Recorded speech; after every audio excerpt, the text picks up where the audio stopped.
My divine एमएस3। इस ड्रामे के स्टार्टिंग में हमें दिखाया जाता है एक कॉलेज का सीन, जहाँ पे हम देखते हैं एक लड़की को जो कि अपना क्लास अटेंड क्या कर रही होती है, सो रही होती है। यहाँ पे क्लास फुल टू चल रहा होता है, जो टीचर होते हैं वो समझा रहे होते हैं सबको, लेकिन इसका ध्यान नहीं होता क्योंकि वो सो रही होती है। हम देखते हैं कि उसके फ़ोन में एक मैसेज आता है। जैसे ही आवाज़ आता है वो अपना मैसेज अपना फ़ोन उठा के देखती है, जिस पर लिखा होता है, ली मेंग मेंग, क्लास अटेंड करने के बाद मुझसे आकर मिलो, मेरे पास तुम्हारे लिए एक सरप्राइज है। वो बहुत ज़्यादा खुश हो जाती है। हम देखते हैं कि उसके टीचर आते हैं, पीछे से मैसेज पढ़ लेते हैं, तो कहते हैं ली मेंग मेंग, क्लास खत्म होने के बाद मुझसे ऑफिस में आके मिलो, फिर मैं तुम्हें बताता हूँ, और चले जाते हैं। मेंग मेंग की हालत हो गई पतली। मेंग मेंग जाती है अपने टीचर से मिलती है, जहाँ पे उसके टीचर उसे बहुत ज़्यादा सुनाते हैं। कहते हैं कि बताओ, तुम्हारे साथ के जितने भी स्टूडेंट थे वो सभी आज ग्रेजुएट हो चुके हैं और तुम उसी क्लास में हो, क्या तुम्हें शर्म नहीं आती, तुम्हें नहीं पढ़ना चाहिए। हम देखते हैं मेंग मेंग अपने घर के लिए निकलती है, तो बाहर बहुत ज़्यादा बारिश हो रही होती है। सभी स्टूडेंट के मॉम डैड उन्हें लेने के लिए आए होते हैं, पर मेंग मेंग का कोई नहीं आया होता है और वो बहुत ज़्यादा सैड होती है।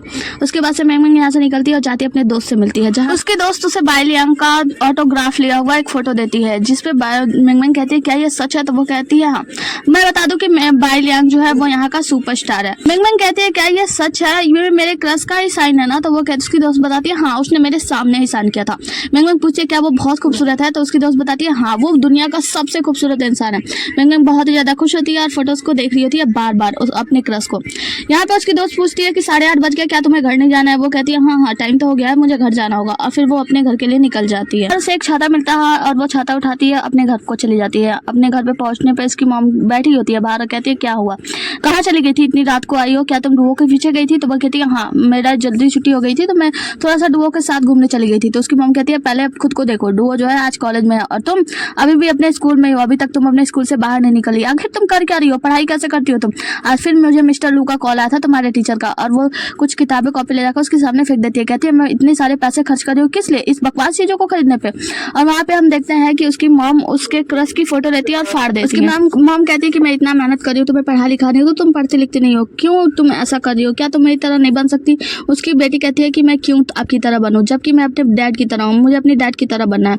वैसे भी आपकी नज़रों में मैं कभी अच्छी नहीं हो सकती, और अपने रूम में जाती है, दरवाजा बंद कर देती है। मॉम के ऑफिस का कॉल आता है, जहाँ पे वो अपने ऑफिस में बात कर रही होती है, क्या हुआ, कुछ जरूरी काम है। वो कहती है ठीक है, मैं अभी पहुंचती हूँ। उसके बाद अपनी बेटी से कहती है कि मैं जा रही हूँ, फ्रिज में खाना पड़ा हुआ है, गर्म करके खा लेना, और चली जाती है। उसकी बेटी कहती है कि अब खाना मुझे फिर से गर्म करना पड़ेगा, हर बार तो मुझे ही करना पड़ता है। हम देखते हैं कि मेंग मेंग उठती है और अपना सारा सामान पैक कर लेती है, जिसके साथ वो फटा हुआ फोटो भी ले लेती है और घर से अपना सामान पैक करके निकलने लगती है। निकलते उसको दिखता है अपने पापा का फोटो, जहाँ पे वो अपने उनके फोटो को पोसती है, उस फोटो का एक पिक लेती है। उसके बाद से वो सोच रही होती है, इसकी मॉम ने कहा था कि तुम अपने पिता की तरह हो, है ना, तुम कहती हो, लेकिन तुम्हारे पिता ने 30 की उम्र में ही पढ़ लिख कर बहुत सारी प्रसिद्धियां हासिल कर ली थी और वो पुरस्कृत भी किए गए थे। ली मेंग मेंग सोचते हुए जा रही होती है कि पिताजी, मुझे पता है कि जब आप यहाँ होते हैं तो आप भी बहुत ही ज्यादा निराश होते हैं, और अब भी आप जब मुझे देखते होंगे तो बहुत ही ज्यादा निराश होते होंगे, क्योंकि मैं आपकी तरह नहीं हूँ, ना मैं माँ की तरह हूँ। आप दोनों बहुत ही ज्यादा समझदार हैं और अव्वल दर्जे के स्टूडेंट रहे हैं, लेकिन मैं हमेशा से पीछे हूँ। असफलता, ऐसा लगता है असफलता मेरे साथ ऐसे चिपक गई है जैसे छूटती ही नहीं है। मैं कितनी भी कोशिश करूँ, मैं कितना भी मेहनत करूँ, लेकिन मैं हर बार असफल ही होती हूँ। मैं परीक्षा में फेल होती हूँ, मैं फिर कोशिश करती हूँ, लेकिन हर बार फेल हो जाती हूँ। तो मुझे ऐसा लगता है कि मैं उसमें कोशिश ही क्यों करूँ, लेकिन फिर भी मैं कोशिश करती हूँ, लेकिन मैं जीत नहीं पाती। मुझे नहीं समझ आता मैं क्या करूँ। पिताजी, अगर आप होते तो शायद आप मुझे समझाते कि मुझे क्या करना है, और आपकी कही हुई हर एक बात मुझे याद है। मुझे अब भी याद है कि आपने जो कुछ भी कहा था। आपको पता है, जब भी मैं निबंध लिखने बैठती हूँ मुझे वो सारी बातें याद आती है और मैं निबंध भी नहीं लिख पाती हूँ। मुझे समझ नहीं आता है मैं क्या करूँ। मुझे ऐसा लगता है कि मैं इस दुनिया में बेकार हूँ, मैं इस दुनिया में जी ही क्यों रही हूँ। सभी लोग जब मुझसे असफलता का कारण पूछते हैं मुझे समझ नहीं आता, लेकिन मुझे ऐसा लगता है कि शायद मुझे ये दुनिया छोड़कर चले जाना चाहिए, ताकि मैं लुप्त हो जाऊँ, मुझे कोई देख ना पाए, कोई ना मुझसे पूछे। इसके ये सब कहने के साथ साथ वो जाती है लीजू ब्रिज पे। लीजू ब्रिज इसके पिता के द्वारा बनाई गई होती है, जो ली मेंग होते हैं। वो ली मेंग की फोटो देखती है और उनसे बातें कर रही होती है। हम देखते हैं कि ली मेंग मेंग यहाँ पे अपने बचपन का एक एक्सीडेंट याद करती है, जहाँ पर याद करती है कि जब वो छोटी थी तो वो अपने पिता से मिलने आई थी। उसने कहा था पापा क्या आप पुल का काम खत्म करने से जल्दी छुट्टी ले सकते हैं। तो वो कहते हैं क्यों बेटा। तो वो बताती है कि पापा क्योंकि जब आप रात घर से देर आते हैं मैं आपसे मिल भी नहीं पाती और मैं आपको बहुत ही ज़्यादा याद करती हूँ, मैं आपके साथ समय बिताना चाहती हूँ। उसके पिताजी कहते हैं तुम चिंता मत करो, मैं जल्दी काम खत्म करके आ जाऊँगा। वैसे भी ये पुल जो है वो हमारे पूर्वजों का दिया हुआ एक तोहफा है, तो मुझे इसे कंप्लीट करने की ज़्यादा जरूरत है। आगे हम ली मैंगमैंग को देखते हैं जो कि उसी पुल पर जाती है। यहाँ पे बहुत ही ज्यादा बारिश हो रही होती है। ली मैंगमैंग जाती है तो उसे एक गड्ढा दिखाई देता है और जब वो गड्ढे में देखती है तो उसे एक अलग सी दुनिया दिखाई देती है। उस अलग सी दुनिया में हम देखते हैं कि यहाँ पे कुछ लोग जो होते हैं मतलब राजा रानी का दुनिया होता है जहाँ पे लोग बारिश के लिए पूजा कर रहे होते हैं और इनके महानतम सम्राट जो है वो बारिश के होने के लिए भगवान की प्रार्थना कर रहे होते हैं। हम देखते हैं ली मैंगमैंग को और फिर सोचती है कुछ समय कि जब मैं इतनी बेकार ही हूँ, सब लोग मुझसे परेशान हैं, तो मेरा गायब हो जाना ही ठीक है। और फिर वो छोटे से गड्ढे में छलांग लगा देती है जहाँ हम देखते हैं कि ली मैंगमैंग जो होती है वो पानी के अंदर होती है। अगले एक क्षण में हमें दूसरी दुनिया का सीन दिखाया जाता है जहाँ पे हम देखते हैं कि बारिश कराने के लिए यहाँ पे लोग पूजा पाठ कर रहे होते हैं। एक लोग कहते हैं कि महाराज आइए और हमारे लिए पूजा कीजिए। हम देखते हैं महाराज तो सो रहे होते हैं, तो महारानी को जैसे ही वो लोग इशारा करते कह रहे महारानी महाराज को जगाइए, महारानी महाराज को इशारा करती हैं तो जाके महाराज की आँख खुलती है। महाराज का नाम होता है यांग, अभी पूरा नाम नहीं पता। हाँ, तो यांग की आंखें खुलती है और महाराज को आगे लाया जाता है। व्हील चेयर पे बैठे होते हैं, ऐसा लगता है कि जैसे इनको चलने ही नहीं आता, मतलब पैर वैर खराब हो गया है। लेकिन हाँ, पहले के महाराज ऐसे ही होते होंगे। महाराज आते हैं सामने और वहाँ पे पूजा अर्चना करना स्टार्ट करते हैं जहाँ पे उनके साथी जो होते हैं वो उन्हें पानी का एक कटोरा देते और कहते हैं कि पूजा शुरू की जाए और वो पानी उनके ऊपर ही फेंक देते हैं।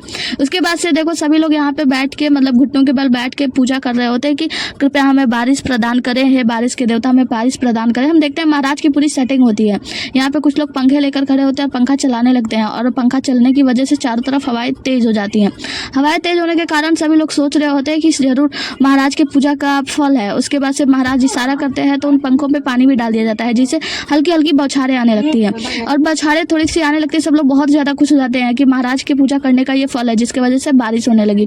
सभी लोग खुश होते हैं। तभी हम देखते हैं कि पंखे जो होते हैं ना वो टूट जाते हैं, तीनों के तीनों पंखे टूट जाते हैं। उसके बाद से महाराज का मुंह बच जाता है। महाराज कहते हैं देखो अभी मुझे बहुत ही सारा काम है तो मुझे यहाँ से जाना होगा, अब आप लोग आगे का काम स्टार्ट कीजिए।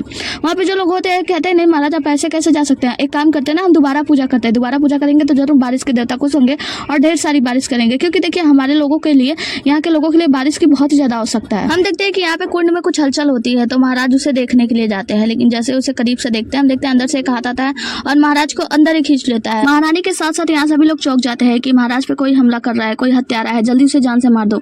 हम देखते हैं कि महाराज का जो अंगरक्षक होता है वो आता है, महाराज को बाहर खींच कर निकालता है, जिसके साथ साथ ली मैंगमैंग भी निकलती है। हम देखते हैं कि ली मैंगमैंग और मिस्टर यांग दोनों लोग एक दूसरे की आंखों में देख रहे होते हैं। यहाँ पे जितने भी सैनिक होते हैं सभी लोग चिल्लाते हैं कि ये हत्यारा है, इसे जान से मार दो। सब लोग जान से मारने के लिए टूट पड़ते हैं। उसके बाद से महाराज कहते हैं रुको एक सेकंड। महाराज कहते हैं कि तुम कौन हो, हत्यारे हो, किसने भेजा है तुम्हें, अगर तुम सच्चाई बता दो तो मैं तुम्हारी जान बख्श दूंगा। यहाँ पे एक मंत्री कहता है कि इसका गला काट के मेरे आंखों के सामने से ओझल हो जाओ, मतलब ओझल कर दो इसे। वो कहती है कि माफ करना, मुझे ऐसा लगता है शायद मैं गलती से किसी अन्य जगह पे आ गई, दूसरी जगह पे आ गई। फिर वो सोचती है कि जब मैंने पानी में जो दृश्य देखा था ये बिल्कुल उसी जगह जैसा है, तो वो उन लोगों से कहती है कि आप लोग व्यस्त हो जाओ, मैं अपनी जगह पे वापस चली जाती हूँ। फिर वो पानी में डूबने की कोशिश करती है तो महाराज उसका चुटिया पकड़ के बाहर खींचते हैं। कहते हैं कि बताओ तुम कौन हो। वो कहती है कि आप महाराज हो, मेरे करीब आओ। और पास आते हैं जब महाराज तो वो पूछती है कि एक बात बताओ, आप महाराज हो, क्या आप मुझे मेरे शहर पे छोड़ सकते हो, मतलब मेरे जगह पे वापस कर सकते हो। महाराज कहते हैं ये क्या मजाक है। महाराज कहते हैं सच सच बताओ तुम कौन हो। तो वो बताती है कि मैं 4 वर्चुअस स्कूल की सिर्फ एक छात्रा हूँ। उसके बाद से महाराज आवाज लगाते हैं उसके टीचर को, बुलाते हैं कि लू हुआन सामने आओ और पुष्टि करे कि आपकी छात्रा है। यहाँ पे लू हुआन सामने आते हैं, उसे देखते हैं तो लू हुआन को देखकर जो ली मैंगमैंग को याद आता है तो ये तो हमारे क्लास टीचर है। वो उनसे कहती है कि मिस्टर लू आप यहाँ पे क्या कर रहे हैं और आपने कैसे कपड़े पहने हैं और क्या आपने मुझे पहचाना, मैं ली मैंगमैंग। तो टीचर कहते हैं कि तुम्हारी हिम्मत कैसे हुई ऐसी बकवास करने की, निडर हत्यारे, तुम्हें नहीं पता, मैं तुम्हें नहीं जानता हूँ। यहाँ पे महाराज से कहते हैं कि मैं इसे नहीं जानता हूँ, ये कौन है। उसके बाद से टीचर वहाँ से चले जाते हैं। महाराज कहते हैं कि अब तुम्हारे पास समय नहीं है और लोगों से कहते हैं कि अब इसे अरेस्ट कर लो। यहाँ पे ली मैंगमैंग सोच रही होती है कि मैंने इसका मतलब पानी के बाहर से जो दुनिया देखी थी ये वही दुनिया है, इसका मतलब मैं टाइम ट्रेवल कर चुकी हूँ। वो याद करती है कि मैंने एक बार टीवी में देखा था कि बारिश लाने के लिए लोग क्या करते थे पुराने जमाने में। उसके बाद से वो उन लोगों से कहती है कि ठहरो, मुझे तुम लोग अरेस्ट करने जा रहे हो, तुम्हारी हिम्मत कैसे हुई, तुम्हें पता है मैं धरती की नहीं हूँ बल्कि मैं स्वर्ग से भेजी गई एक दिव्य दूत हूँ, तुम्हारे लिए बारिश लेकर आई हूँ।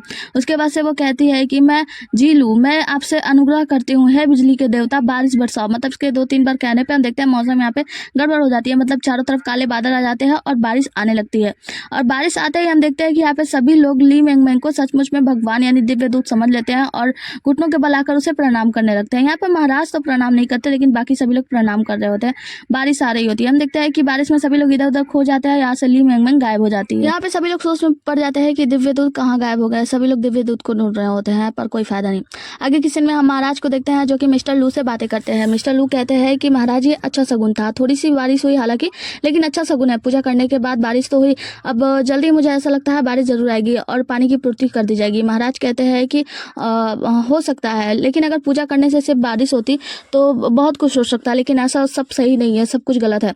यहाँ पे मिस्टर लू बताते हैं वैसे हमारे यहाँ तो आज दिव्य दूत भी आता ना, तो वो सब तो अच्छा शगुन था। तो महाराज कहते हैं दिव्य दूत जैसा कुछ नहीं होता, मुझे ऐसा लगता है कि शायद उसे किसी के द्वारा भेजा गया था यहाँ पे जासूसी करने के लिए। तो एक काम करो, जैसे ही वो दिव्य दूत यानी ऐसा कोई भी हाथ लगे तो उसे जान से मार दो। तो यहाँ पे हम देखते हैं कि मिस ली मेंगमेंग जो होती है यहीं पे खड़ी होती है और सारा कुछ सुन रही होती है।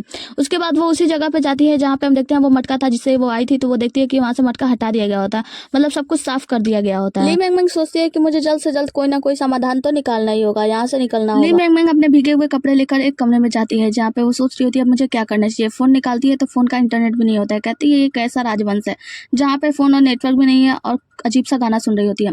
हम देखते हैं कि आगे वहाँ पे मिस्टर महाराज के अंगरक्षक गार्ड कोंग को देखते हैं जो कि लोगों से पूछताछ कर रहे होते हैं कि आपने किसी अजीब तरीके के व्यक्ति को देखा। उन लोगों ने बोला नहीं। वो कोंग कहते हैं कि देखो अगर किसी भी अजीब तरीके के व्यक्ति को देखो, कुछ अजीब लगे तो जल्दी से मुझे सूचना दे देना। हम देखते हैं यहाँ पे सोचती है कि मुझे क्या करना चाहिए। कहती है कि अगर कोई शो होता तो मैं तो यहाँ पे 3 मिनट भी नहीं टिक पाऊंगी, मुझे क्या करना चाहिए, मुझे ऐसे भागना होगा। उसके बाद ये आइडिया आता है और वहाँ पे देखती है ढेर सारे मंत्रियों का कपड़ा होता है, तो उसमें से एक मंत्री का कपड़ा पहन लेती है और अपने जेब से एक मार्कर निकाल के अपने मूछ लगा लेती है, मूछ बना लेती है। वहां से निकल तो जाती है, गार्ड तो जाने देता है, लेकिन बाहर ढेर सारे मंत्री होते हैं और वो कहते हैं कि आप कहाँ जा रहे हैं, क्योंकि अभी मंत्रियों की बैठक होने वाली है तो हमें वहां चलना चाहिए। तो वो कहती है हाँ तुम लोग चलो मैं आती हूँ, लेकिन तभी वो सारे मंत्री अपने साथ में इन्हें भी लेते जाते हैं और सारे झुंड के साथ ये भी बह जाती हैं, मतलब बैठक में चली जाती हैं। हम मिस्टर कॉन्ग को देखते हैं जो कि जांच करते करते ली मेंगमेंग का बैग पा लेते हैं। ली मेंगमेंग का बैग लेकर चले जाते हैं। आगे हमें राज दरबार का सीन दिखाया जाता है जहाँ पे हम देखते हैं कि सभी मंत्रीगण मतलब राजा जो होते हैं इस विषय पे चर्चा कर रहे होते हैं कि आज जो दिव्य दूत दिखा था उसके बारे में क्या कहना है। मंत्रीगण जो होते हैं वो बहुत ही ज्यादा खुश होते हैं, कहते हैं कि महाराज आपके राजवंश में क्योंकि ये दिव्य दूत देखा गया है तो आप बहुत ही ज्यादा महान हुए वगैरह वगैरह। महाराज को क्या होते हैं मक्खन लगा रहे होते हैं।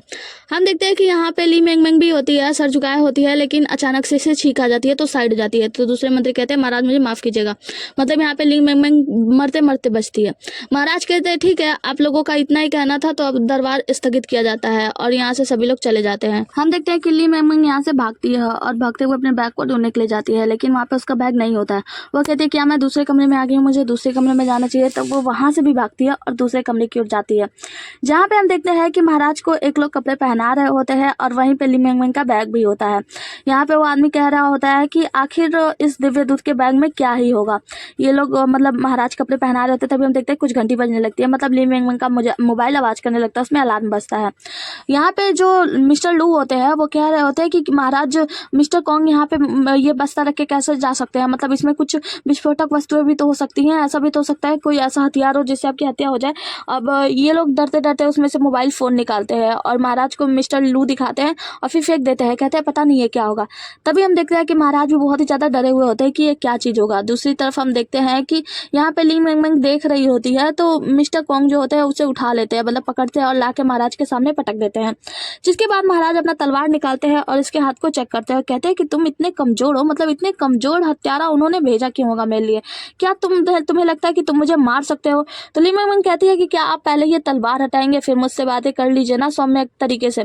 महाराज कहते हैं मुझे सच्चाई बताओ कि तुम्हें किसने भेजा, क्या तुम्हें गु शेंग ने भेजा है, क्या तुम्हें उसने भेजा है, या मेरे दूर के चाचा जी ने भेजा है जो कि अभी सीमा पे तैनात है, तुम्हें किसने भेजा है, तुम मुझसे सच्चाई बताओ। यहाँ पे ली मेंगमेंग तलवार को चेक करती है तो इसका हाथ कट जाता है। महाराज कहते हैं क्या तुम खून होना चाहती हो सच्चाई बताने से पहले, या सच बताओगे। धमकाने पर ली मेंगमेंग बताती है कि ठीक है मैं बताता हूँ, दरअसल मैं भविष्य से आया हूँ और मुझे तो वो कहते हैं महाराज तो फिर मेरे महल के आसपास क्यों घूम रहे थे। तो वो कहती है कि दरअसल मुझे मेरा फोन नहीं मिला था इसलिए मैं घूम रही थी। तो वो कहते हैं ये चिकन, तो वो कहती है कि हाँ ये एक प्रकार का चिकन है और ये इलेक्ट्रिकल चिकन है। तो महाराज कहते हैं अच्छा, तो महाराज उड़ाने की कोशिश करते हैं। तो यहाँ पे ली मेंगमेंग देखती है कि अरे इसका फोन उड़ रहा है, मतलब वो तो फूट जाएगा, तो दौड़ के जाती है अपने फोन को पकड़ने के लिए, जिससे महाराज को धक्का लग जाता है, महाराज वहीं पे घुटने को बल गिर जाते हैं। वो कहती है कि ठीक है महाराज अब आप उठ सकते हो। महाराज और भी गिर जाता है, मतलब वहीं पे बैठ जाते हैं।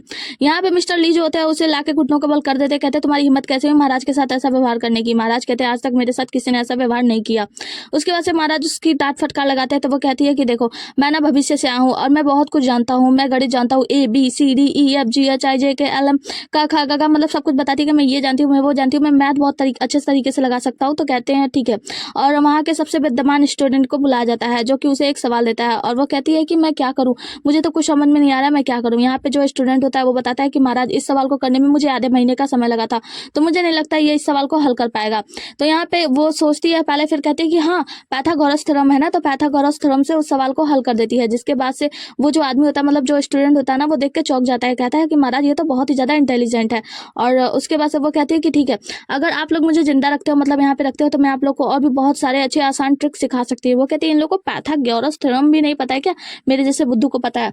तो वो उनसे कहती है कि ठीक है, मैं आपको जांच करने के लिए आपको एक सवाल दूंगी। और वो एक सवाल देती है उस स्टूडेंट को। तो स्टूडेंट वहां से जाते जाते महाराज से कहता है कि महाराज अगर कुछ दिन वो ये यहाँ पे रहेगी तो हमारे लिए बहुत काम का होगा, मतलब अगर इसे मारा ना जाए, अगर ये जिंदा रहे तो हम लोगों को बहुत कुछ सिखा सकता है। और वहां से वो स्टूडेंट चला जाता है। महाराज कहते हैं कि ये स्टूडेंट पढ़ने में हमेशा से अव्वल रहा है, लेकिन इसने एक सेकंड में उसे हरा दिया, मतलब एक पल में सारे सवाल का जवाब लेकर आ गया। महाराज कहते हैं कि अगर ये हमारे साथ रहेगा तो मैं भी बहुत ज्यादा ज्ञानी हो जाऊंगा। तो वो कहते हैं कि ठीक है, तुम यहाँ पे रह सकते हो और मैं तुम्हें आज एक तोहफा भी दूंगा। उसके बाद से मिस्टर ली एक बक्सा लाते हैं और उस बक्से में से महाराज निकालते हैं सोने की गोलियां, जिसे देखकर लिंग मैंग तो खुश हो जाती है, कहती है कि वाह हाँ मैं स्वीकार करने के लिए तैयार हूँ। महाराज उसे एक गोली देते हैं, कहते हैं कि ठीक है तुम ये ले लो और आज से तुम यहीं पे रहोगे और मैं तुम्हें एक नया नाम भी दूंगा। तो वो कहती है कि ठीक है, तो आप मुझे ली मिंग मिंग कहिए। महाराज कहते हैं ठीक है, और तुम अपने गृहनगर की, मतलब जहाँ पे तुम रहते हो वहाँ के बारे में मुझे सब कुछ सिखाओगे, मतलब वहाँ का ज्ञान मुझे बताओगे। तो वो कहती है ज्ञान में क्या सिखाऊं। तो वो कहते हैं कि हाँ तुम सारी जानकारी दोगे जहाँ पे तुम रहते थे। तो वो कहते हैं दरअसल बात यह है ना कि हमारे गृहनगर में बहुत सारा ज्ञान है, तो मुझे समझ में नहीं आ रहा है मैं कहाँ का ज्ञान दूं। फिर उसे आइडिया आता है और कहती है कि ठीक है स्टार्ट करते हैं। हम देखते हैं कि यहाँ पे ये कुछ नोट्स तैयार कर रही होती है और आगे की सीन में हम देखते हैं कि एक आदमी जो होता है वो घोड़ा गाड़ी में बैठा होता है, जो कि रहस्यमय व्यक्ति होता है। उससे जाकर एक नौकर मिलता है, कहता है कि महाराज हमारे कक्षा अध्ययन में एक नया छात्र ऐड हुआ है और वो बताता है कि वो बहुत ही ज़्यादा इंटेलिजेंट है और टीचरों के द्वारा बहुत ही ज़्यादा प्रशंसित किया जा रहा है। यहाँ पे हम देखते हैं मंत्री गू को। बात करें मेरी, तो आप लोग कमेंट कर रहे हो कि आप अगला वीडियो क्यों नहीं डाली हो। तो मैं अगला वीडियो इसलिए नहीं डाली हूँ क्योंकि आप लोग देखते तो हो पर लाइक नहीं करते, और लाइक नहीं करते इसलिए व्यू नहीं आता। व्यू नहीं आता तो मेरा वीडियो बनाने का मन नहीं करता। तो अगर आपको वीडियो देखना है तो वीडियो देखने के साथ साथ प्लीज़ लाइक भी कर दो। इस वीडियो को भी लाइक कर देना अगर अच्छा लगे तो। मतलब हाँ मुझे मालूम है पसंद आए तो ही मैं कहती हूँ, पर इतना भी बुरा नहीं बनाती ना कि आपको पसंद ना आए। तो प्लीज़ इतना मेहनत कर रही हूँ तो थोड़ा सा मेहनत आप भी कर लो, बस उंगली तो लगाना है, उंगली लगाओ, लाइक करो। हाँ तो क्लिक कर दो, मतलब लाइक कर दो, और चैनल को सब्सक्राइब कर दो। नए हो तो कमेंट करके बताओ कि आपको इसमें सबसे अच्छा कौन सा सीन लगा। हाँ तो आगे हम देखते हैं कि मिस्टर यांग जो होते हैं वो बैठ के पढ़ रहे होते हैं, जिनको पढ़ा रही होती है मिस ली मेंगमिंग। और मिस ली मेंगमिंग ना इन्हें पढ़ा रही होती है, एक करने एक दुआएं दो, एक तिहाई तीन, और महाराज इसी पे पढ़ के बहुत ज़्यादा खुश होते हैं। आगे की सीन में हम देखते हैं कि प्रिंस मेंग बैठे होते हैं और यहाँ पे मिस्टर ली होते हैं। मिस्टर ली उनसे कहते हैं कि महाराज आप सच में ली मेंगमिंग को अपने साथ रखने वाले हैं, तो क्या आपको डर नहीं लग रहा है। तो महाराज कहते हैं कि तुम्हें यही लग रहा है ना कि वो शायद किस भेजी हुई जासूस है और मेरी जासूसी करने के लिए आया है। तो यहाँ पे वो कहते हैं कि हाँ मुझे ऐसा लगता है, क्योंकि आप तो अच्छे से जानते हैं प्रिंस हे और प्रधानमंत्री कुई को, वो दोनों कुछ भी कर सकते हैं। वो लगातार आपके हर हरकत पर नजर बनाए हुए हैं, तो क्या आपको डर नहीं लगता। महाराज कहते हैं देखो कुछ अजीब तो है, लेकिन मुझे इसमें कुछ अजीब नहीं लगता, क्योंकि वो जो है ना वो बहुत ही ज्यादा सबसे अलग है। मतलब अगर वो मेरी जासूसी करने के लिए आया है और मुझ पर नजर रखने के लिए आया है, तो भी मैं जानना चाहता हूँ कि आगे वो क्या करना चाहता है। मतलब वो बहुत ही ज्यादा अलग लगता है, इसलिए मैं यहाँ पे रखना चाहता हूँ। इसी के साथ हमारा आज का एपिसोड खत्म होता है। मिलते हैं अगला एपिसोड में, तब तक के लिए बने रहिए हमारे साथ। Tata bye bye take care. और हाँ इतना कहा है तो वीडियो को क्लिक करके लाइक कर देना। चलो बाय।